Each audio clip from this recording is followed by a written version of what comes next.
Breaking news. ముఖ్యమంత్రి అధ్యక్షతన జరిగిన రాష్ట్ర మంత్రివర్గ సమావేశంలో పలు కీలక నిర్ణయాలు తీసుకున్నారు. మున్సిపల్ ఎన్నికల నిర్వహణ, గోదావరి పుష్కరాల ఏర్పాట్లు, మెట్రో రైలు విస్తరణ, సాగునీటి ప్రాజెక్టులపై కేబినెట్ సుదీర్ఘంగా చర్చించి ఆమోదం తెలిపింది.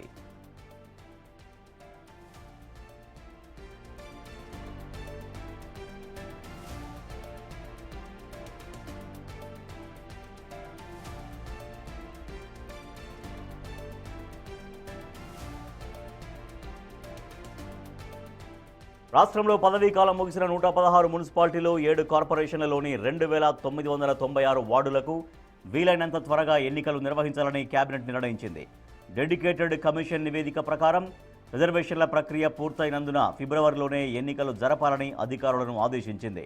ఫిబ్రవరిలో రంజాన్, మహాశివరాత్రి పండుగలు ఉన్నందున భక్తులకు ఇబ్బంది కలగకుండా ఎన్నికల షెడ్యూల్ని రూపొందించాలని సూచించింది.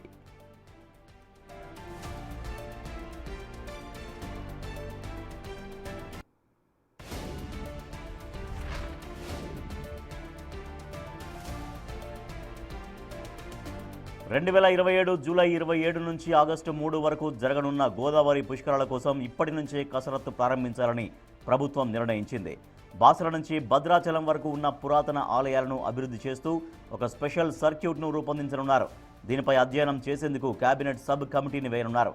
దేవాదాయ, రెవెన్యూ, అటవీ, పర్యాటక శాఖలు సంయుక్తంగా మార్చి 31 నాటికి సమగ్ర నివేదికను సమర్పించాలని సీఎం ఆదేశించారు.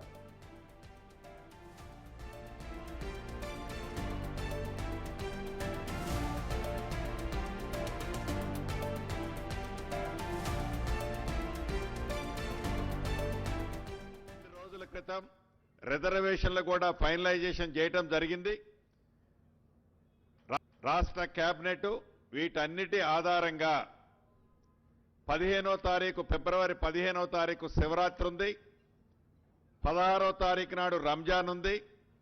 వీలైనంత మళ్ళీ ఆ తర్వాత పిల్లలకి ఎగ్జామ్స్ ఇతరత్రా ఉంటాయి కాబట్టి వీలైనంత తొందరలో ఎలక్షన్లు జరపాలని ఈరోజు ఏకగ్రీవంగా రాష్ట్ర కేబినెట్ ఆమోదించడం జరిగింది.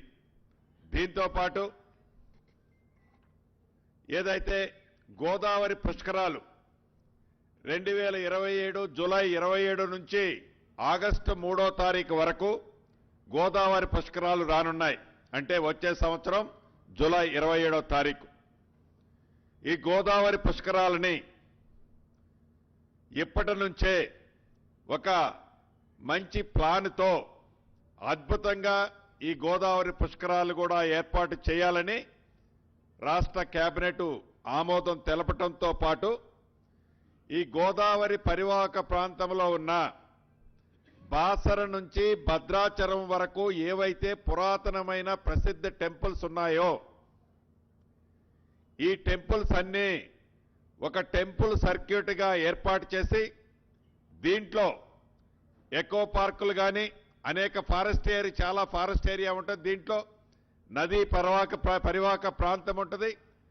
ఎకో టూరిజంతో పాటు పురాతన ఆలయాలని అభివృద్ధి చేయడంతో పాటు ప్రతి ఆలయానికి మెరుగైన డెవలప్మెంట్ చేయడంతో పాటు టూరిజంగా కూడా ఈ బాసర టు భద్రాచలం ఏదైతే టెంపుల్ సర్క్యూట్ చేయాలనుకుంటున్నామో దానికి ఒక కన్సల్టెన్సీని కూడా ఫైనల్ చేశాం 2 రోజుల క్రితం.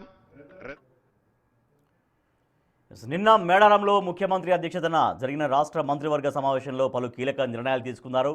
మున్సిపల్ ఎన్నికల నిర్వహణ, గోదావరి పుష్కరాల ఏర్పాట్లు, మెట్రో రైలు విస్తరణ, సాగునీటి ప్రాజెక్టులపైన కేబినెట్ సుదీర్ఘంగా చర్చించి ఆమోదం తెలిపింది. మా ప్రతినిధి వాసు మరింత సమాచారం. సార్ వాసు, నిన్న మేడారంలో కేబినెట్ సమావేశమైంది. సో దీంట్లో తీసుకున్నటువంటి నిర్ణయాలు అవన్నీ కూడా ఎప్పటి నుంచి అమల్లోకి రాబోతున్నాయి? వాటికి సంబంధించినటువంటి ఎజెండా, ప్రణాళిక ఏముంది ప్రభుత్వం దగ్గర?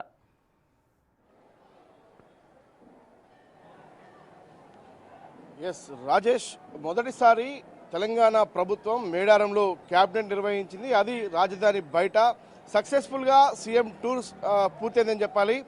నిన్న ఉదయమే వచ్చినటువంటి మంత్రులు, అధికారులు అన్ని ఏర్పాట్లు పూర్తి చేశారు. సాయంత్రం కుటుంబ సమేతంగా మేడారం చేరుకున్నటువంటి ముఖ్యమంత్రి రేవంత్ రెడ్డి నిన్న రాత్రి ఇక్కడ జరిగినటువంటి అభివృద్ధి కార్యక్రమాలను మంత్రులతో కలిసి బస్సుల్లో పర్యటిస్తూ కూడా పర్యవేక్షించారు. ఆ తర్వాత ఈరోజు ఉదయం ఇక్కడ ఏర్పాటు చేసినటువంటి మేడారం ఏదైతే పైలట్ ప్రాజెక్టు కింద చేసినటువంటి పనులకు సంబంధించి 100 రోజుల్లో రాతి కట్టడాలతో కూడా అత్యంత అద్భుతంగా ఇక్కడ జరిగినటువంటి అభివృద్ధికి సంబంధించిన ఫైలాన్ని కూడా ఓపెన్ చేశారు. ఆ తర్వాత అమ్మవార్ల గద్దెలకు సంబంధించి కూడా ఆయన కుటుంబ సమేతంగా కూడా తొలి పూజలు చేయడం జరిగింది.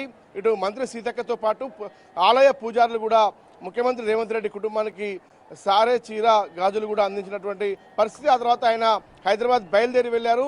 ఆయన మరి కాసేపట్లో కూడా శంషాబాద్ ఎయిర్పోర్ట్కు చేరుకొని అట్నుంచి ఆయన దావోస్ పర్యటనకు బయలుదేరి వెళ్తున్నారు. అయితే ఇక్కడ ఉన్నటువంటి స్థానికులు కావచ్చు, ఇక్కడ ఉన్నటువంటి స్థానిక నేతలు కావచ్చు, మేడారానికి కనీవిని వెరిగిన రీతిలో కూడా కొన్ని వందల ఏళ్లుగా చూస్తున్నప్పటికీ ఇక్కడ అభివృద్ధికి సంబంధించిన ఏర్పాట్లు, ఎందుకంటే ఇప్పుడు జరిగినటువంటి అభివృద్ధి కాకుండా భవిష్యత్తులో అంటే క్యాబినెట్లో జరిగినటువంటి కీలక నిర్ణయాల్లో ఇది కూడా ఒక భాగమని చెప్పాలి. ఎందుకంటే జంపన్న వాగులో కూడా నిత్యం నీళ్లు ప్రవహించేలా ఒక ప్రాజెక్టును చేపట్టబోతున్నారు.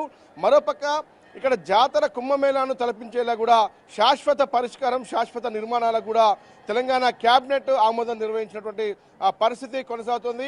ఇక్కడ క్యాబినెట్ నిర్వహించడం ఒక ఎత్తు అయితే, క్యాబినెట్లో తీసుకున్న నిర్ణయాలకు సంబంధించి ఇక్కడ మేడారం పరిసర ప్రాంతాల్లో ఉన్నటువంటి ఒక ప్రాజెక్టుకు సంబంధించినటువంటి ఆ విషయంలో కూడా తెలంగాణ ప్రభుత్వం ఒక కీలక నిర్ణయం తీసుకుంది.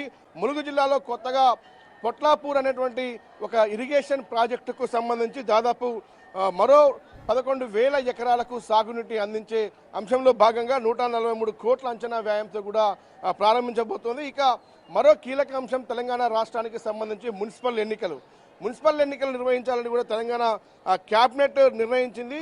సాధ్యమైనంత తొందరగా మున్సిపల్ ఎన్నికలు పూర్తి చేయాలని కూడా క్యాబినెట్లో కీలక నిర్ణయం తీసుకోవడం జరిగింది.